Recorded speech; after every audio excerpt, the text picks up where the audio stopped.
Les vampires, créatures à la jeunesse éternelle, habillés comme toi dans les années 2000, dormant dans un cercueil, ils sucent le sang depuis plus d'un siècle sur grand écran. De Murnau à Robert Rodriguez, les vampires fascinent, sempiternels parias, sortant la nuit à la recherche de proies, drapés de romantisme noir. Et pourtant le Nosferatu de 1922 est loin du canon de beauté décrit plus tard par Anne Rice. Il est moche, il titube, il se déplace comme une ombre et hante encore tes nuits. Il faudra attendre 1931 et Dracula de Todd Browning pour redonner de l'élégance et de l'aura maléfique aux chauve-souris. Bela Lugosi, grand, regard hypnotique, accent hongrois, cape impeccable. On commence à entrevoir le déguisement d'Halloween de nos jeunes années. Puis viennent les années 60 avec les studios Hammer. Une approche série B voire Z, mais une ambiance soignée. Décor carton-pâte, couleurs saturées, sang rouge vif, leur porte-étendard c'est Christopher Lee. Froid, magnétique, sensuel, il devient le visage du vampire pour toute une génération. On arrive dans les années 70, décennie de tous les possibles, de l'érotisme et de la transgression à tout va, incarnés par des personnages complexes et ambigus, torturés, parfois tragiques.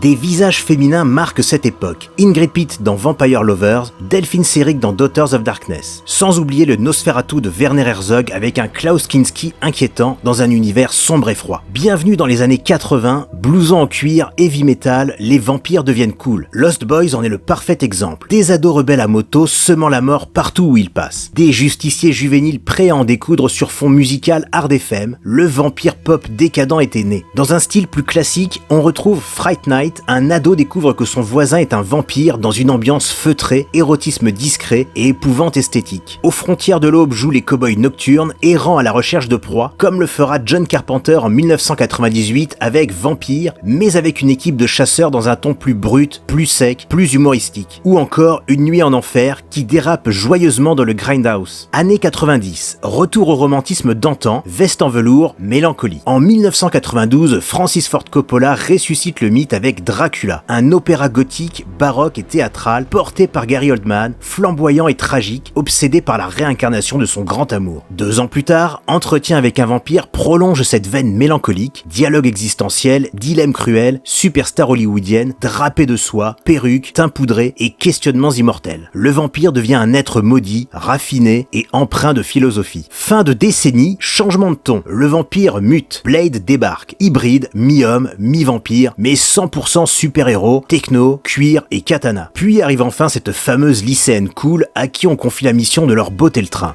Buffy contre les vampires clôture la décennie à grand renfort de paranormal et de sorcellerie, saupoudré de rock et de high school drama. Chaque époque verra une nouvelle adaptation du vampire, un masque reflétant les mœurs, les peurs, les réflexions du moment, mais toujours les mêmes obsessions, le désir, la mort, le pouvoir, la nuit et la toute-puissance.